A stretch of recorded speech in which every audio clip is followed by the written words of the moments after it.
जब कोई गलत करता है तब उसको कोई बोलता है तो तुरंत ही एक थर्ड व्यक्ति क्या बोलने लग जाता है, यदि विश्वासी हो क्या बोलता है कि दोष मत लगाओ। प्रभु के वचन में ये लिखा है, कोई गलत कर रहा है और उसको आप बोलते हो, तुरंत जो है, यदि आप सामने में बोल रहे हैं तो भी बोलेगा, यदि सोशल मीडिया में बोल रहे हैं तुरंत नीचे आ जाएगा कि परमेश्वर के वचन में लिखा है दोष न लगाओ तो तुम पर भी दोष न लगाया जाए। तो जब हम कोई व्यक्ति गलत करता है और उसको हम बोलते हैं तो लोग के अंदर लगता है कि जो है दोष मत लगाओ तो तुम पर भी दोष ना लगाओ। ये लोगों का पैक्ट, मतलब लोग क्रिश्चियनों का पेट है, कुछ भी आप बोल दो किसी के विरोध में, कुछ भी कर रहा हो तुरंत ही आएगा कि जो है दोष मत लगाओ क्योंकि तुम पर भी दोष। ठीक है। दूसरा तरह का जो प्रॉब्लम है वो ये है कि कई बार हम अपने जीवन में कुछ भी काम करते हैं और हम किसी के प्रति अकाउंटेबल नहीं होना चाहते। मतलब मेरी जीवन, बहुत बार हम बोलते हैं ना, मैं जानता हूं मैं कौन हूं, मेरा परमेश्वर जानता है मैं कौन हूं और मेरे कामों के विषय में कोई कुछ बोल नहीं सकता है। ठीक है। मेरा और परमेश्वर के बीच का संबंध जो है, ये दूसरा आदमी किसी की हिम्मत नहीं होनी चाहिए बोलने के। मतलब हम ये कहना चाह रहे हैं कि हम किसी के प्रति अकाउंटेबल नहीं है। अकाउंटेबल का मतलब क्या होता है कि कोई हमारे जीवन को देख नहीं सकता और कुछ जो है बोल नहीं सकता है। लेकिन क्या परमेश्वर का वचन हमें ये सिखाता है? क्या सिखाता है परमेश्वर का वचन? कि परमेश्वर का वचन को सही रूप में हमने समझा है। जो आज का जो टॉपिक है मेरा वो है जजिंग अदर्स शुड बी जज अदर्स।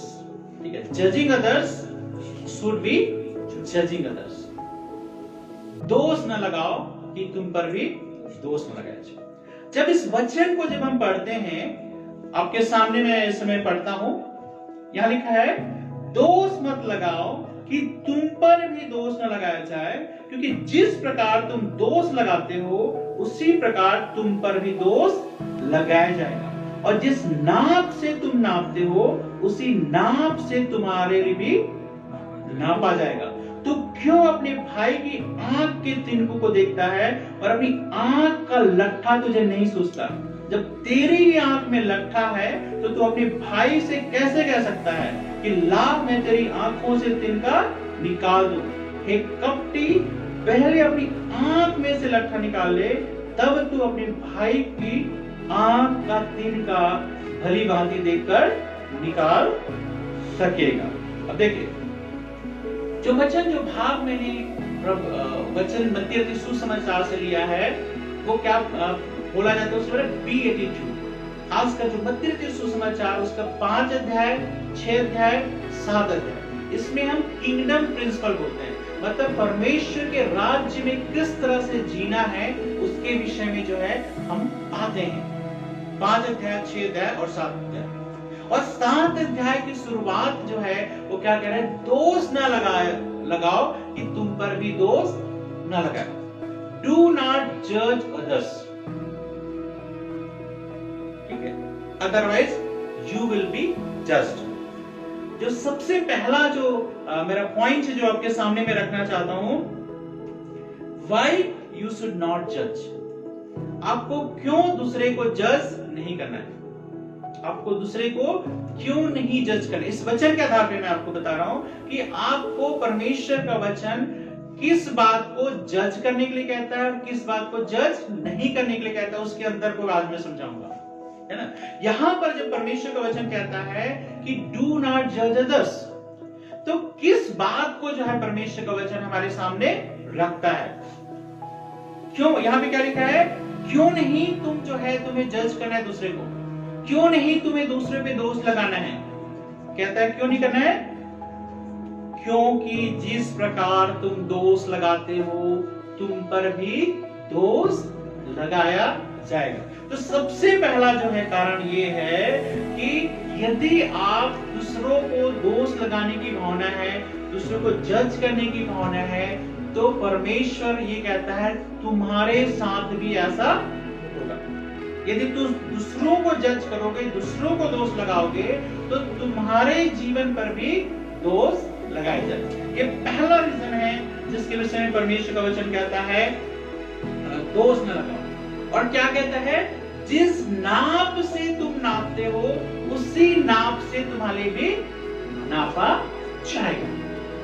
मतलब जो मेजरमेंट है, जो नाप है, वही परिमाण है कि जिस नजरिए से तुम दूसरे के जीवन को देखते हो, उसी नजरिए से, उसी मापदंड से तुम्हारे जीवन को भी देखा जाएगा। मतलब किसी को जब हम जज करते हैं, दोष लगाते हैं, एक मेजरमेंट हमारे पास है, एक नाप हमारे पास है। कैसे?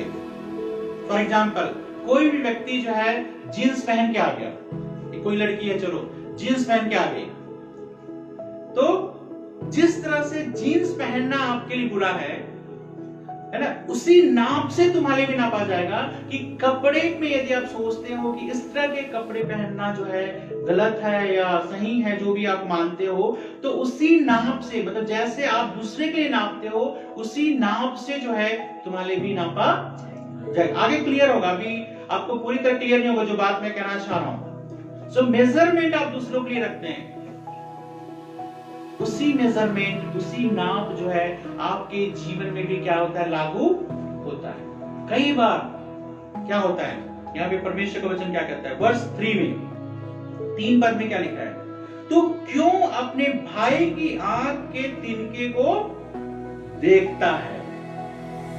क्या होता है, जनरली क्या होता है, हम इंसानों का स्वभाव क्या होता है, हम कह रहे हैं दूसरे की आंख के किसको देखते हैं, तिनके। हमेशा हमारी नजर जो है अपने आप पे कम होता है, हमेशा हमारी नजर जो है दूसरे के जीवन पे होता है। और हम क्या करते हैं, दूसरे के आंख में भी जो तिनका है, आंख में तिनका, तिनका मतलब होता है छोटा चीज है ना, छोटा तिनका है, उस पे क्या होती है, हमारी नजर हमेशा पड़ती है। ठीक है, और आगे क्या कहता है, दूसरे की आंख के तिनके को देखते समय तुम्हें ये नहीं दिखता है, क्या कहता है, कि अपनी आंख का लट्ठा तुझे नहीं सूझता। अब कौन सा बड़ा है, लट्ठा बड़ा है या तिनका बड़ा है? लट्ठा बड़ा है। लेकिन जनरली क्या होता है, हमारी आंख में जो लट्ठा पड़ा है, यहाँ पे सचमुच में लट्ठा नहीं आ सकता है, या सचमुच में आंख में तिनका नहीं रहता। यहाँ पे उसको समझाने के लिए यहाँ पे परमेश्वर का वचन कहता है कि तुम्हें सबसे पहले क्या दिखता है, दूसरे की कमजोरी, दूसरे की आदतें, दूसरा ऐसा चीज है। और अपने जीवन की जो बड़ी बातें हैं, बड़ी कमजोरी है, वो तुम्हारे जीवन में क्या नजर नहीं आती। इस संदर्भ में कहा गया है, समझ रहे बात को, कि क्यों दूसरे पे दोष नहीं लगाना है, क्यों दूसरे पे दोष लगाना है। ये कहने का मतलब ये नहीं कि आप दूसरे के बारे में कभी बोल ही नहीं सकते। उसमें कहे, परमेश्वर का वचन कहता है, सबसे पहले क्या करता है, जब तेरी आंख में लट्ठा है तो अपने भाई से कैसे कह सकता है कि जा में ला में तेरी आंखों से तिनका निकाल दूं। अब थोड़ा सा समझो, मेरी आंखें अभी साफ है, जब साफ है तो मैं आपको साफ साफ देख सकता हूं। लेकिन यदि मेरी आंख में कुछ पड़ गया, क्या मैं आपको साफ साफ देख सकता हूं? नहीं देख सकता हूं, क्योंकि जब मेरी आंखों में, मतलब सोचो इतना लट्ठा तो एक उदाहरण भी दिया गया है, तो मेरी आंखों में भी कोई भारी चीज, कोई बड़ी चीज यदि ऐसे सामने रख दे, मैं आपको देखूंगा तो कैसे देखूंगा? क्या क्लियर देख पाऊंगा? नहीं देख पाऊंगा। लेकिन बहुत बार हम अपने जीवन में ऐसी कोशिश करते हैं, हमारे जीवन पूरी तरह से बुराइयों से भरा हुआ है, हमारे जीवन बहुत सारी कमजोरियों से भरा हुआ है, लेकिन सबसे पहले हमारी जो नजर जाती है वो दूसरे पे जाती है।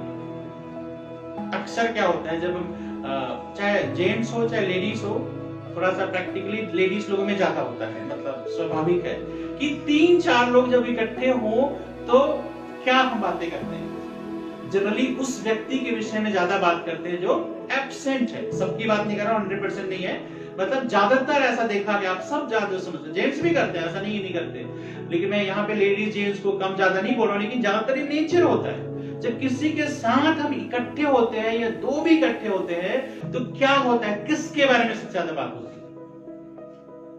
किसी थर्ड पर्सन के बारे में, किसी थर्ड स्त्री के बारे में, किसी थर्ड पुरुष के बारे में, जो वहां पर उपस्थित नहीं है। और हमारी बात का ही टॉपिक होता है, क्या तुमने देखा है उसको, वो कैसे कपड़े पहनती है, क्या तुमने देखा है उसको वो कैसे काम करता है, क्या तुमने उसके परिवार को देखा है, क्या कुछ उसके जीवन में होता है। मतलब जब हम बात करते हैं, जब इकट्ठे होते हैं, तो हमारी जो सबसे ज्यादा जो बातचीत होती है अपने बारे में ना होकर के दूसरे के बारे में। और कौन सी बातें, कमजोरी की बात, उसके बच्चे ऐसे हैं, उनका परिवार ऐसा है, उनका घर ऐसा है ना। कई बार क्या बातें करेंगे, उसके घर को देखा कितना गंदा है, ठीक है, आप अपने घर को देखो, ठीक है, आपका घर साफ है, वेरी गुड, लेकिन दूसरा व्यक्ति जो है क्या कुछ कर रहा है उस पे सबसे पहले हमारी नजर जाती है। इंसानी स्वभाव है। लेकिन क्या कहता है, तुम्हारी आंख में लट्ठा है और तुम क्या करने जा रहे हो, सामने वाले के तिनके को निकालने की कोशिश कर रहे हो। इस संदर्भ में कहा गया है कि यू शुड नॉट जज। तो हमें क्या करना है, क्या करना है हमें, परमेश्वर का वचन हमें क्या सिखाता है, क्या करना है। और यहां पे कहते हैं हे कपटी। कपटी का मतलब क्या होता है, हिपोक्रिट। क्या मतलब है कपटी का मतलब, जो वो है नहीं वो सो करता। कई बार जो है एक्चुअल में जो है हम हमारे अंदर वो बात होती नहीं है, लेकिन चूंकि लोगों के सामने हमें पेश करना है कि मैं ऐसा हूं, तो हम क्या करते हैं, अपने अंदर में तो कुछ और है लेकिन बाहर में हम जो शो करते हैं। जैसे मैंने बुराई का उदाहरण दिया, जब 2 लोग 3 लोग बुराई करते हैं, जो अब्सेंस है उसकी, तो पता है क्या होता है, आप भी बुराई करते हो, तो जब आप नहीं रहोगे तो क्या होगा पता है, उस जगह पे वो करेंगे। आप अभी बड़े मजा आ रहे हैं तीसरे व्यक्ति के बारे में बात करते हो जो नहीं है, लेकिन आपने कभी सोचा भी नहीं कि जब आप नहीं होगे तो वो लोग जो ऑलरेडी बुराई करने के नेचर में है वो क्या करेंगे आपकी। तो जो एब्सेंट होता है उस बात को समझ ले कि जो है उसके बारे में जरूर बात किया जाएगा। इसलिए परमेश्वर का वचन कहता है यदि तुम करोगे आज जो है दूसरों के बारे में, तो दूसरे भी तुम्हारे बारे में करेंगे। यहाँ तो बड़ा मजा आता है कि हम जो है लोगों के बारे में कल्पना करते हैं, लोग पर इमेजिनेशन करते हैं, लोगों के बारे में बातें करते हैं, और हम ये नहीं समझ पाते कि बार कि आज जब हम बात कर रहे हैं तो कल के दिन हम इस जगह पे नहीं रहेंगे, तो जो है लोग हमारे बारे में बात करेंगे। हिपोक्रिट, कपटी, जो व्यक्ति जो है अपने जीवन में अंदर से कुछ और है लेकिन बाहर से कुछ और दिखाता है। परमेश्वर इससे बहुत ही खुश नहीं होता है। मैंने जो है आप जो हो ओपन करके सामने रहो। जनरली हम जीवन में जो है कई बार लीपा पोती करने बहुत ज्यादा करते हैं। संबंधों में अधिकतर क्या होता है, हमारे रिश्तों में क्या होता है, ज्यादातर लीपा पोती होती है। कई बार हम जो है क्या करते हैं, उसको लोगों के सामने प्रकट नहीं होने देते हैं, लेकिन अंदर में ऐसा करते हैं। बहुत सारे हमारे पड़ोसी आएंगे, बहुत सारे हमारे पास लोग आएंगे और वो क्या बोलेंगे पता है, इतनी अच्छी बातें करेंगे, आपको लगेगा कितने अच्छे, लेकिन जैसे ही आप उनसे पीठ पलट के जाने लगे वैसे ही जो है आपके विषय में बोलना शुरू कर देंगे। तो यहाँ पर परमेश्वर का वचन क्या कहता है, यदि अब 5 पद को पढ़ेंगे, आप लिखा है हे कपटी, पहले क्या कर, अपनी आंख में से लट्ठा निकाल ले। तो यहाँ पे परमेश्वर का वचन ये नहीं कह रहा है कि दूसरे के जीवन में इंटरफेयर नहीं करना, ऐसा नहीं कह रहा है, लेकिन क्या सबसे पहले आपको मुझको करना है, वो करना ये है कि सबसे पहला काम जो आपको करना है वो है अपनी आंख का लट्ठा तुझे निकालना है ना। तब क्या होगा, जब अपनी आंख का लट्ठा निकालोगे तब क्या होगा, तब तू अपने भाई की आंख का तिनका भली भांति निकाल सकेगा। क्या लिखा है, जब तू अपनी आंख का लट्ठा निकालेगा तब तू उसको सही तरह से देख करके निकाल सकता है। सोचो मैं किसी की आंख में कीड़ा पड़ गया और जो है मैं आंख बंद किया हूं, निकालूंगा तो क्या होगा, मेरी आंख में लट्ठा है, मुझे तो दिख नहीं रहा है, और उसकी आंख का तिनका मैं निकालने जा रहा हूं तो क्या होगा, क्या मैं निकाल पाऊंगा या नुकसान करूंगा। तो यही चीज तो हम करते हैं। तो क्या करना चाहिए, कहता है, ये नहीं कहता है कि दूसरे के आंख के तिनका को मत निकालो, ऐसा परमेश्वर वचन नहीं कह रहा है। दूसरे के आंख का तिनका रहने दो, जैसा है वैसे रहने दो, कोई प्रॉब्लम नहीं है, अपने में रहो, अपने लट्ठा निकालो, नहीं, ऐसा नहीं कह रहा परमेश्वर। परमेश्वर वचन क्या कह रहा है, सबसे पहले अपने जीवन में काम करना शुरू करो। अपने को देख, अपने परिवार को देख, अपने जीवन को देख। जब तुम्हारा जीवन सही हो जाएगा, जब तुम्हारी चीजें सही हो जाएगी, तब जो है दूसरे को तुम सही रीति से देख पाओगे। एक वर्ड इंग्लिश में बोलते हैं प्रीजडिस। प्रीजडिस का मतलब समझ में आपको पता है? दूसरे के विषय में दृष्टिकोण, दूसरे के विषय में दृष्टिकोण। एक व्यक्ति, हम सब व्यक्ति के रूप में, समाज के रूप में लोगों ने क्या बना रखा है? प्रीजडिस। जैसे कहना जी, जब उसका नाम आते ही उसके बारे में वैसा सोचने लगते हैं। ठीक है, बुरा मत मानना, लेकिन एक बात जो मैं कह रहा हूं, जैसे सिंपली बात कहा जाए, बिहारी, सबके मन में क्या आता है? आप लोग तो नहीं है बिहार से? नहीं है, ठीक है। तो लेकिन सुनने वाले हो सकते हैं, एक बुरा मानने वाली बात में समझाने के लिए एक बात मैं कह रहा हूं। बिहारी सुनते आपके अंदर क्या आता है? लेबर, है ना? बिहारी सुनते ही हमारे अंदर क्या आता है? लेबर। इस तरह से रहते हैं, 8-10 लोग रहते हैं, इस तरह से खाना बना खाते हैं, इस तरह से ऐसे दिखते हैं, ऐसा होता है। मतलब जैसी नाम सुनते ही हमारे अंदर क्या होता है? एक बात जो मन में प्रीजडीस है, कहता है प्री कंसीव्ड आइडिया हमारे अंदर होता है, और हम जो उसको किस नजर से देखेंगे? उसी नजर से। लेकिन आपको पता है, बिहार से सबसे ज्यादा आईएएस ऑफिसर निकलते हैं, आईएएस ऑफिसर, आईपीएस ऑफिसर, सबसे ज्यादा।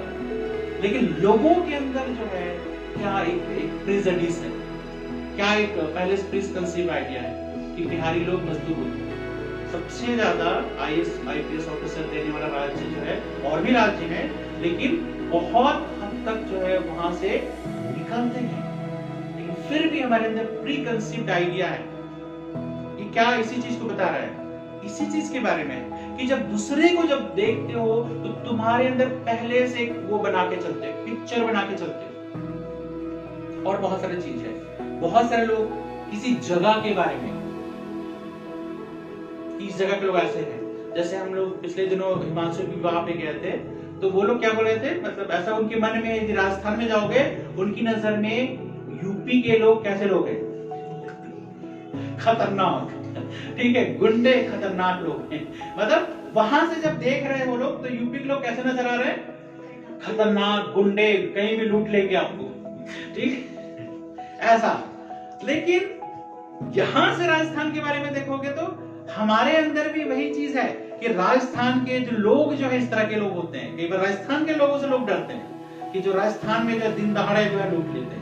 ठीक है, तो क्या मैं आपसे बताना चाह रहा हूं, जो आपके और मेरे अंदर जो प्री कंसीव्ड आइडिया है, पहले से एक आइडिया लोगों के अंदर जम जाता है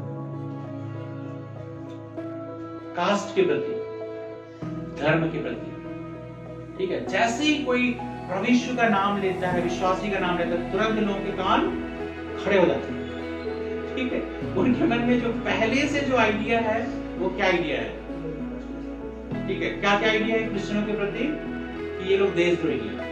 पहला ही मतलब उनके अंदर यही आता है कि जो है कोई क्रिश्चियन बन जाता है वो देशद्रोही बन जाता है। लेकिन वास्तविकता क्या है? वास्तविकता ये है, जो प्रभु यीशु को ग्रहण करता है वो देश से प्यार करने लग जाता है, वो कभी देश का नुकसान नहीं करेगा। ठीक है, और कुछ भी बहुत सारे ऐसे आइडियाज लोगों के अंदर है जो पहले से उनके अंदर बसे हुए हैं। मतलब जो है कि आपने प्रभु यीशु मसीह ग्रहण कर लिया, लोग क्या सोचेंगे? तो जरूर पैसा मिला होगा। ठीक है, लेकिन ये नहीं पता है कि जो है उल्टा पैसा देना पड़ता है।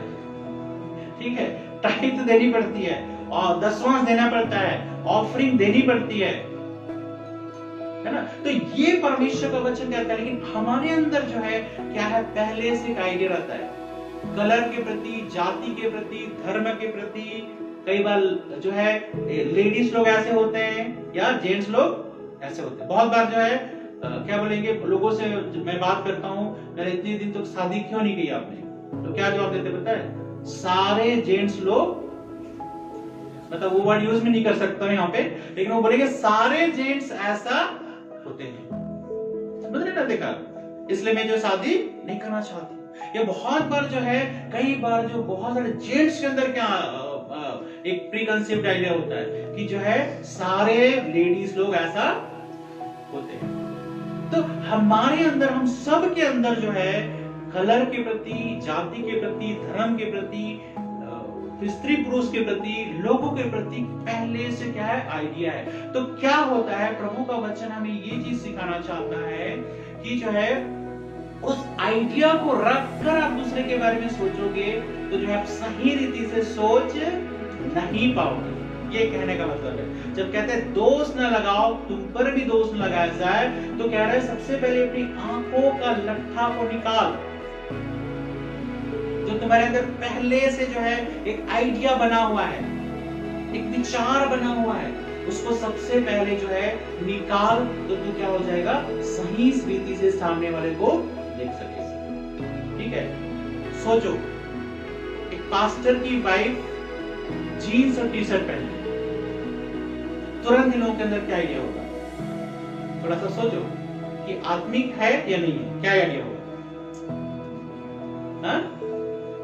तुरंत इन लोगों के अंदर सोचना शुरू हो जाता है ये पास्टर की जो वाइफ है ये आत्मिक नहीं है, क्योंकि जीन्स और टी शर्ट जो है पहनती है। क्योंकि आत्मिकता को हमने किस में डाल दिया है? कपड़ों में डाल दिया। कि एक व्यक्ति जो है सलवार सूट पहना हुआ है, सब कुछ है, अंदर से कितना भी गंदा हो, ठीक है, मतलब गंदा का मतलब नहाए नहीं, ये नहीं कह रहा हूं, मतलब कहने का मतलब है विचारों में कितनी भी गंदगी हो और बाकी चीजों में कितना भी ज्यादा हो, लेकिन एक व्यक्ति जो है उसके बारे में जब सोचता है तो क्या सोचेगा? हमेशा उसके अंदर जो पहले से आइडिया है उसके विषय में क्या करेगा, वो सोचेगा। तो मैं आपसे क्या कहना चाह रहा हूं, अपने अंदर के लट्ठे को जब पहले निकालोगे तब दूसरे के जीवन को भली भांति देख सकोगे। हर एक बात में मैं आपको बता रहा हूं कि जीवन में बहुत बार आपने और हमने देखा है कि हमारे जो सोचने का तरीका है, देखने का तरीका है, वो अपने अनुसार चाहते हैं सारी दुनिया जो है हमारे अनुसार चले, और हमने एक विशेष कैटेगरी बना दिया है कि जो है ऐसा होना चाहिए, ऐसा नहीं है तो ऐसा नहीं है। परमेश्वर का वचन कहता है दूसरों को जो देखने का नजरिया जो है हमें बदलने की जरूरत है। जो कुछ तुम सोचते हो कोई जरूरी नहीं कि वैसा ही हो सामने वाले के बारे में। बहुत बार अड़ोस पड़ोस में बातचीत नहीं करते, क्यों नहीं करते?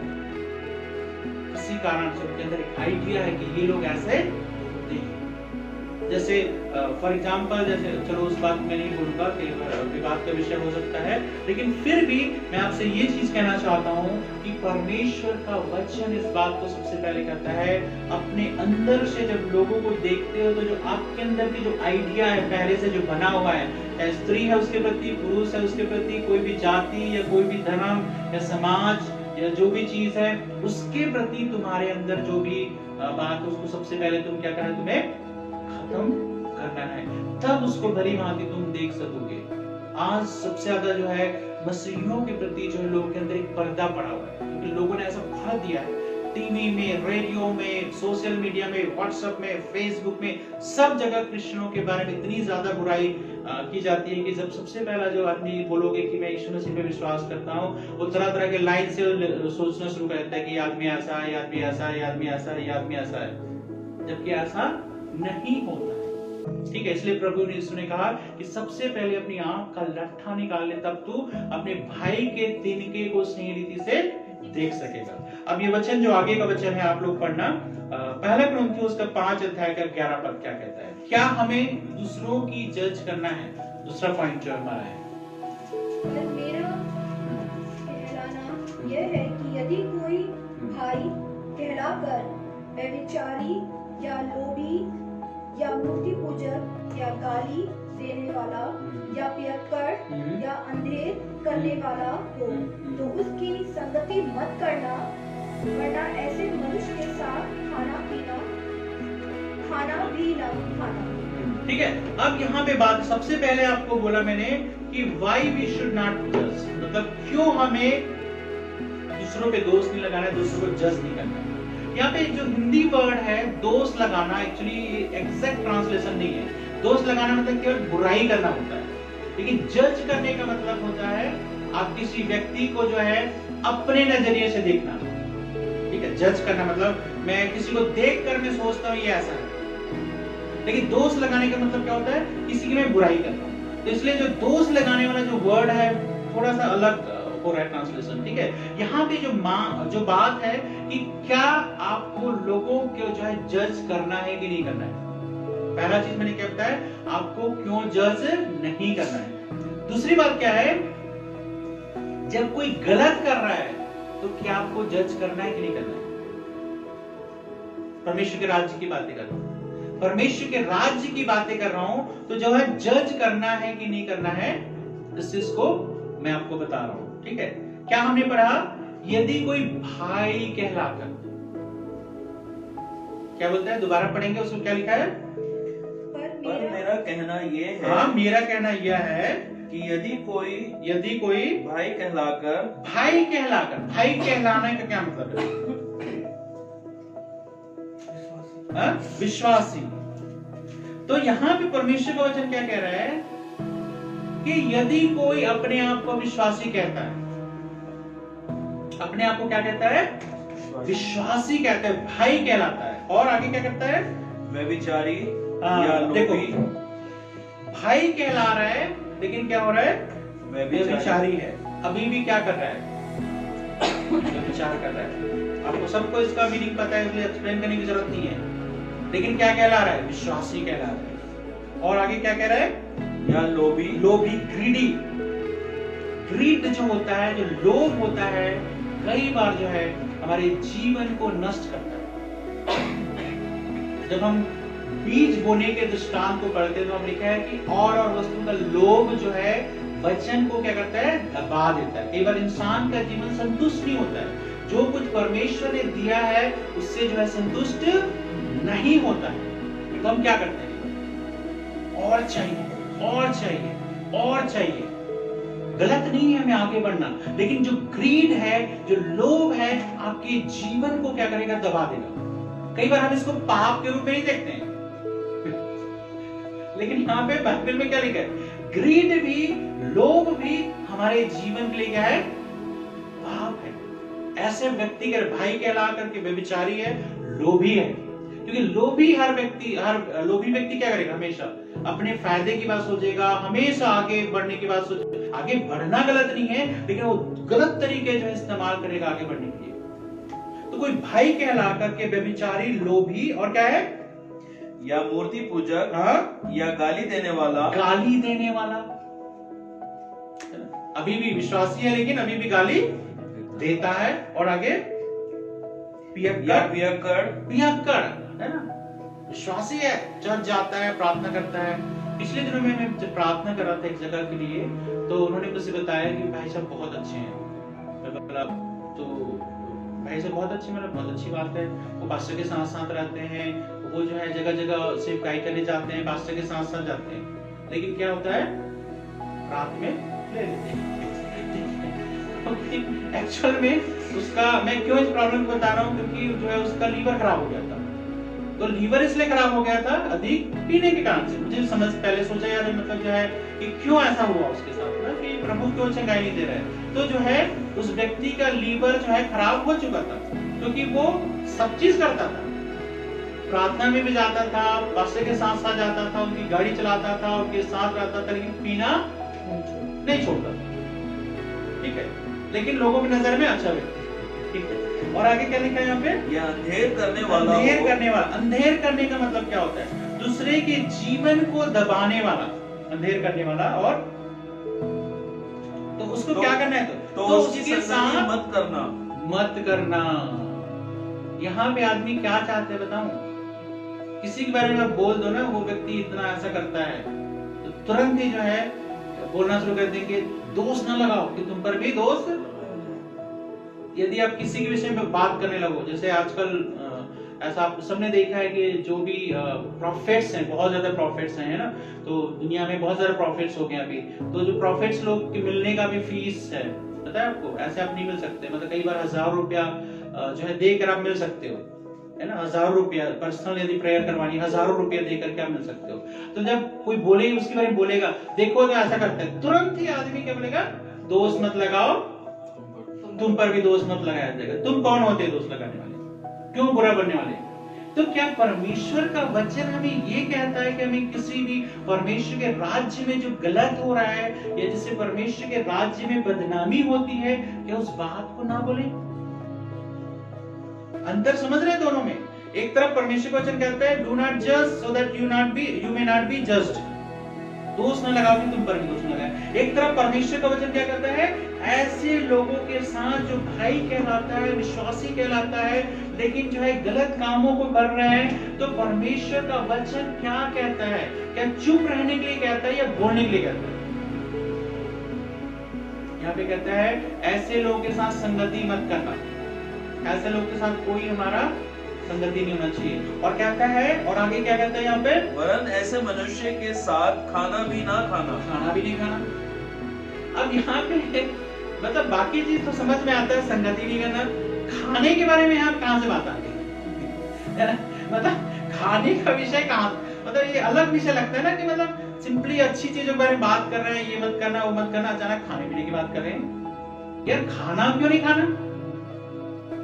खाना खाने के लिए क्यों मना कर रहा है? खाना खाना किस बात को दिखाता है?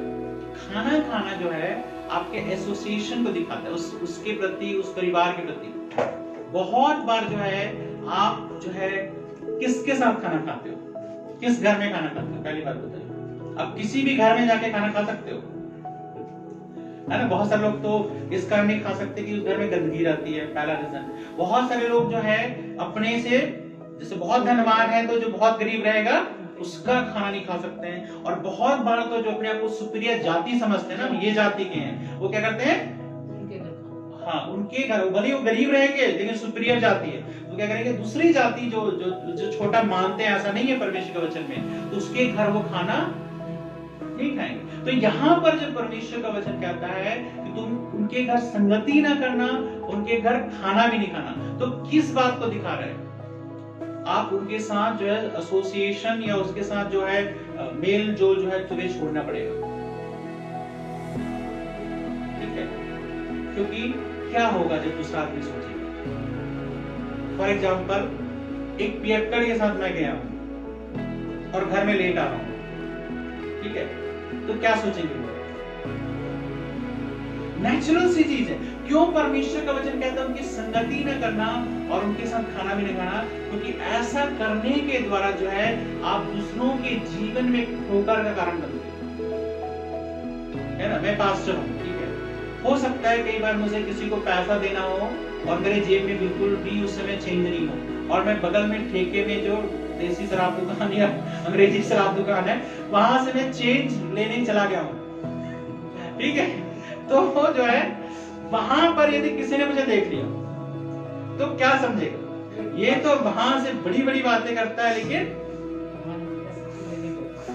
ठीक है, किसी को नहीं पता कि मैं चेंज लेने गया हूं, ठीक है? जगह के साथ एसोसिएशन है। यदि कोई व्यक्ति है, उसके बारे में पता है कि उसकी गलत आचरण है, या वो स्त्री गलत है या वो पुरुष गलत है, और जो है एक व्यक्ति जो है वहां पे जाएगा या मैं जाऊंगा और उनके साथ हमेशा अकेले रहूंगा, तो क्या सोचेंगे लोग? इसलिए परमेश्वर का वचन कहता है ऐसे लोग साथ थोड़ा एसोसिएशन को छोड़ो, खाना भी ना खाओ, ठीक है? तो यहाँ पर क्या है, परमेश्वर का वचन क्या कहता है? यहाँ पे हम जज कर रहे हैं कि नहीं कर रहे हैं? जज कर रहे हैं कि नहीं कर रहे हैं? हाँ? कर रहे हैं। तो वहां तो लिखा है, परमेश्वर कहता है जज मत करो, तो वहां पे परमेश्वर क्यों कह रहा है जज मत करो? कहता है तुम अपनी जीवन की जो प्रीकंसीव्ड आइडिया है, जो पुरानी बात, उसको तुम निकालो, तब तुम दूसरों के बारे में भली भांति जान सकते हो। लेकिन यहाँ पर क्यों जज करने के बारे में बोल रहा है कि जज करोगे तभी तो पता चलेगा लोग ये ऐसा आदमी है कि जो है परमेश्वर के राज्य में बदनामी ना हो। सोचो, एक पास्टर होकर के मैं जो है यदि लड़कियों को लेके घूमता हूँ, चाहे सबको बोल रहा हूँ बहन है, रोज घूमता रहता हूँ इसके साथ, तो लोगों की नजर में क्या होगा? लोगों की नजर में क्या होगा? गलत होगा। भले ही मेरे पास भाई बहन का रिश्ता है, हमारे पास जो भी कोई गलत रिश्ता नहीं है, लेकिन फिर भी जो लोगों की नजर में क्या होगा, ये आदमी ऐसा है, जिससे क्या होगा? परमेश्वर की राज्य की क्या होती है? बदनामी होती है बहुत। इसलिए तो जो है परमेश्वर का वचन कहता है कि हर चीजों को, जो कुछ तुम करते हो, देखते हो, उसको तुम क्या करो? जज करो, तभी तुम संगति से अलग होगे, तभी तुम जो है उसे हटोगे, नहीं तो तुम्हें क्या होगा, उसी के साथ तुम्हें समझेंगे और परमेश्वर के राज्य में। मैंने हमेशा बता रहा हूं ना कि जब मैं प्रभु को नहीं ग्रहण किया था तो हमने क्या समझा था पता है, क्योंकि ज्यादातर जिस जगह में मैं रहता था, सब जगह के लिए सही नहीं है, बहुत सारे क्रिश्चियन लोग शराब पीते थे या शराबी थे। तो हमारे अंदर जो क्रिश्चियनों के प्रति जो नजरिया जो थी वो क्या थी कि क्रिश्चियनों में चलता है। मैं एक घर में आपको बता रहा हूँ, उदाहरण के लिए बता रहा हूँ कि एक घर में यहीं पे देहरादून में एक बहुत ही बड़े घर में मैं गया। एक्चुअली उनका कुछ झूम गया था, नीचे मुझे पड़ा मिला तो उनके घर में देने के लिए गया। तो उन्होंने मेरे सामने क्या रखी, बोलता है मतलब सब कुछ अच्छा हो बोले, फिर बोलता है वो चलेगी। तो मैंने बोला मतलब वो क्वार्टर वो निकाल लिया, पता नहीं। और तो मैंने बोला यार मैंने बोला नहीं मैं हम लोग नहीं पीते। तो बोले कि वो ऐसा नहीं है, बोले तुम ऐसा क्यों बोलते हो? बोलते हैं एक फादर के साथ, एक जगह का नाम बता रहे थे, एक फादर के साथ तो रोज शाम को जो है हमारे ये पार्टी होती थी, तो फादर लोग तो पीते हैं। तो मैंने समझा तुम भी पास्टर हो तो तुम भी पीते हो। तो ये चीज होता है, मतलब सोचो कैसे एक आइडिया बन जाता है इंसानों के जीवन में। इसलिए बोलते हैं कि उस व्यक्ति ने क्या किया, मतलब ठोकर का कारण बना कि दूसरा आदमी भी सोच रहे ऐसे होते हैं। हम लोग सोचते थे, मैं साफ इन चीजों बता रहा हूँ कि वहां पर जिस जगह हम रहते थे, मसीही जो बहनें हैं वो पूरी तरह पवित्र जीवन नहीं बताते। तो हमारी नजर में क्या पता है, क्रिश्चियनों में सब चीज चलता है, बॉयफ्रेंड हो, गर्लफ्रेंड हो, घूमो फिरो, खाओ पियो, नाचो। तो क्रिश्चियनों में ये आम बात है। पता है मैंने सबसे पहले क्रिश्चियनों से ही हाथ मिलाए, नहीं तो हमारी संस्कृति में ऐसा नहीं है कि हम लड़कियों से हाथ मिलाते, ठीक है, नहीं मिलाते, किसी से बहन हो चाहे कोई भी रिश्ता नहीं मिलाते, है ना। तो सबसे पहले हमने सोचा ये बहुत ओपन होते हैं। तो बहुत सारे लोग क्या सोचते हैं, क्रिश्चियन लड़की देखते ही ये तो मेरी गर्लफ्रेंड बन जाएगी, लोग ये सोचते हैं। लोगों के अंदर एक आइडिया को मैं बता रहा हूँ क्योंकि लोगों ने लोगों के अंदर देखा है। तो इसलिए मैं बोलता हूँ परमेश्वर के लोगों को जीवन में बहुत सावधान रहना है कि आप नहीं भी हो तो भी लोग समझेंगे, नहीं भी करोगे तो लोग ऐसा समझेंगे। इसलिए कहता है जो भाई कहलाकर ये सब चीजें है, उसके जीवन से तुम हट के रहो, अलग रहो, ठीक है। अगला वचन जो है पहला कुरिन्थियों 6:1 से क्या लिखा है? क्या तुम में से किसी को यह याद है कि जब दूसरे के साथ झगड़ा हो तो फैसले के लिए अधर्मियों के पास जाए और पवित्र लोगों के पास ना जाए। हाँ, इससे पहले एक चीज जो मैं आपको और बताना चाहता हूँ वो है, अब आप मुझसे बोलेंगे कि प्रभु यीशु मसीह के विषय में क्या लिखा है। प्रभु यीशु मसीह के विषय में क्या लिखा है? पेटू पियक्कड़ पापियों का दोस्त, पता है ऐसा लिखा है ना, पढ़ा आपने कि यीशु के बारे में, भाई यीशु तो पापियों के साथ खाता पीता है, उठता बैठता है, यही तो लोगों ने कहा था। जो शास्त्री फरीसी लोगों ने क्या बोला था, शास्त्री फरीसी लोगों ने ये बोला था, क्या कंप्लेन किया था यीशु के बारे में कि ये तो पापियों के साथ खाता पीता है, पापियों के साथ रहता है, पापियों के साथ संबंध बनाता है। अब ये उल्टी बात तो नहीं होगी? एक तरफ मैंने बोला कि जो है ऐसे लोग साथ नहीं करना और यीशु तो खुद कर रहे हैं, तो फिर परमेश्वर का वचन क्या विरोध की बातें बोल रहे हैं? एक तरफ बोलते हैं मत करो, एक तरफ बोलते हैं करो। नहीं, यीशु का उनके साथ जो संबंध था वो अलग था। यीशु के साथ जो संबंध था वो क्या था? यीशु जहां भी जाते थे परिवर्तन को लेकर, ठीक है। जैसे जक्कई में गया, जक्कई कौन था? पापी था लोग नजर, लेकिन जिस दिन यीशु जक्कई के घर गया क्या हुआ? उसके घर खाना खाया क्या हुआ? उस घर में उद्धार आया।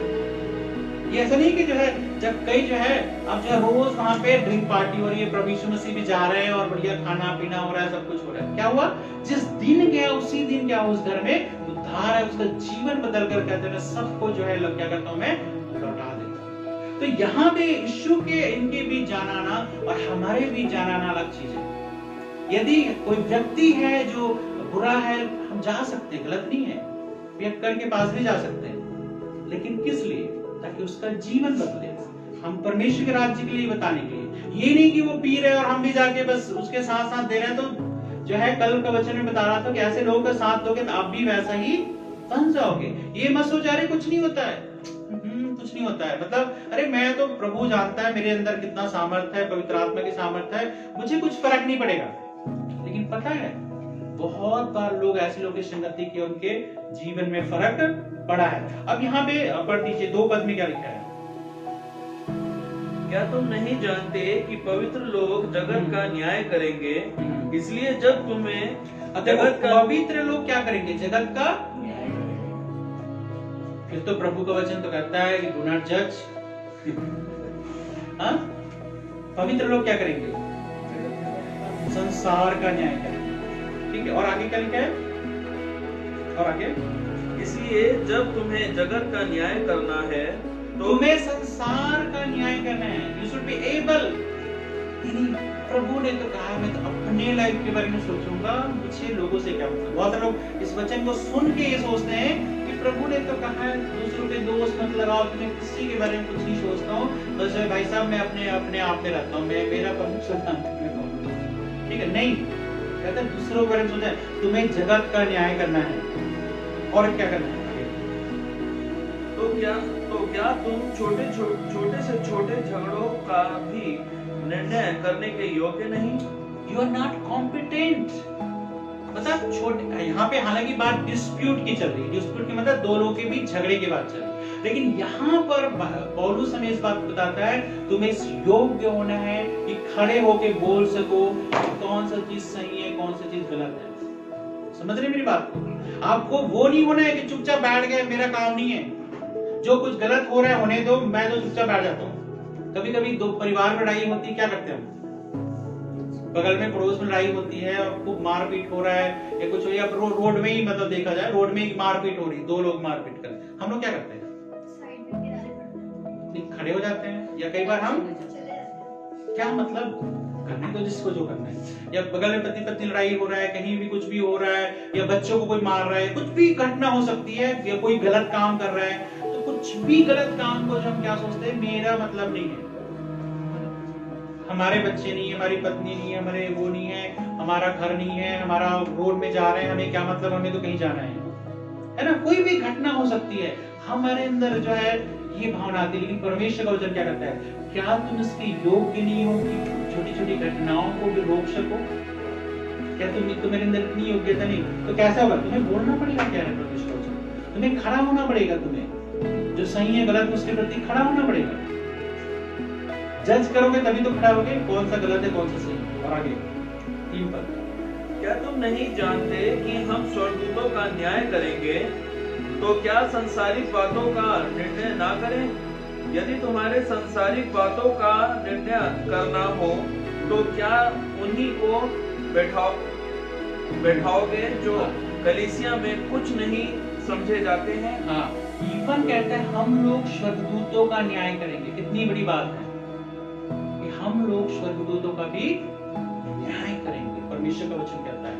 और तो है यहाँ पे एक चीज को हमको बताना है कि यू शुड बी एबल, आपको खड़े नहीं रहना है, आपको चुपचाप बैठे नहीं रहना है। यदि परमेश्वर के राज्य में कुछ भी गलत हो रहा है, गलत कर रहे हैं, तो जो आपको बोलना है, खड़े होकर बोलना है ये गलत है, इसके द्वारा परमेश्वर के राज्य की बदनामी होगी। समझ रहे हैं बात को? तो वहां पर तो है दूसरे के जीवन को यदि देखना है, अपने आप का लट्ठा निकालोगे तब दूसरे के जीवन को कर सकते हैं। लेकिन यहाँ पर जो है आपके जीवन में परमेश्वर चाहता है इस योग्य तुम्हें होना है कि दूसरे जीवन में क्या सही है या गलत है उसको तुम देख सको और खड़े हो सको। 1-2 वचन और मैं पढ़ूंगा, फिर हम प्रार्थना करेंगे। लूका 6:37 में क्या लिखा है, देखो आपको समझ में आएगा जजमेंट क्या है। लूका 6:37 और कोई निकाले यूहन्ना 7:24। लूका, दोष मत लगाओ तो तुम पर भी दोष नहीं लगाया जाएगा, दोषी ना ठहराओ तो तुम भी दोषी नहीं ठहराए जाओगे, क्षमा करो तो तुम्हें भी क्षमा किया जाएगा। यहाँ पे जो लूका 6:37 पद में जो क्या कहता है, डू नॉट जज, डू नॉट कंडेम। समझ रहे हैं? यहाँ पर जो है परमेश्वर का वचन आपको सही रीति समझना पड़ेगा कि जज करने और कंडेम करने में अंतर है। जज करने और कंडेम करने में अंतर है। जैसे उदाहरण के लिए, ठीक है, अनुग्रह का मैं उदाहरण ले सकता हूँ। यदि अनुग्रह के जीवन में कुछ प्रॉब्लम है, तो यदि मैं उसको जाकर के उसको बोल रहा हूँ कि नहीं तुम्हारे जीवन में ये चीज है, तो वो जज करना है। लेकिन यदि मैं क्या कर रहा हूं, मैं अनुग्रह को जीवन के बारे में मुझे पता है, तो मैं क्या अनुग्रह के पास ना जाकर के क्या कर रहा हूं, मैं सब जगह जाके मैं माइक से जो है सब जगह बोल रहा हूँ कि प्लीज प्रेयर करना अनुग्रह से है, प्लीज प्रेयर करना अनुग्रह से है, प्लीज प्रेयर करना अनुग्रह से है। आजकल ऐसे ही चलता है, मतलब बीच में प्रेयर वर्ड जोड़ दो, बाकी किसी बारे में कुछ भी बोल दो।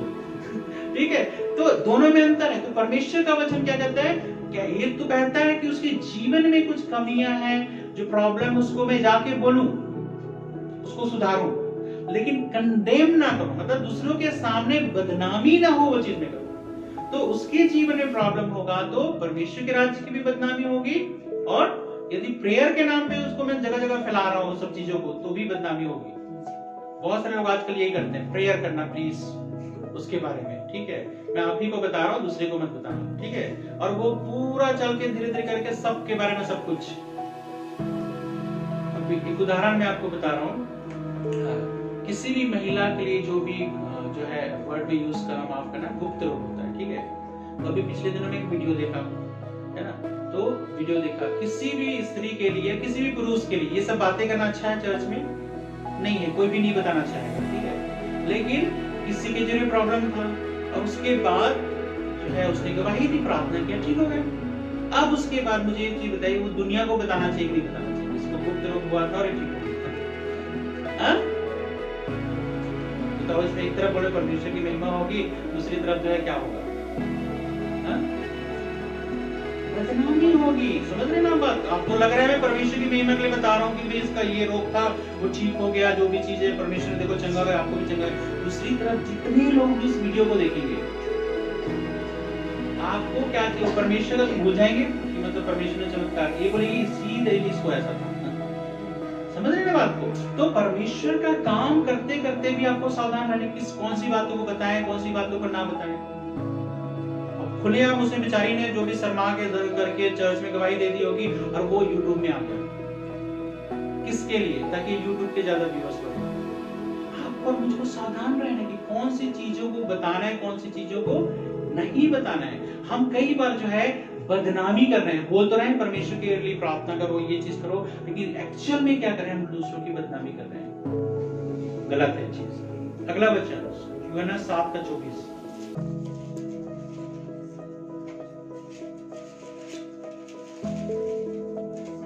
हाँ 24, यूहन्ना 7:24 पढ़िए। मुंह दिखाना न्याय न करो, मुंह देखकर न्याय न करो, परंतु ठीक ठीक न्याय करो।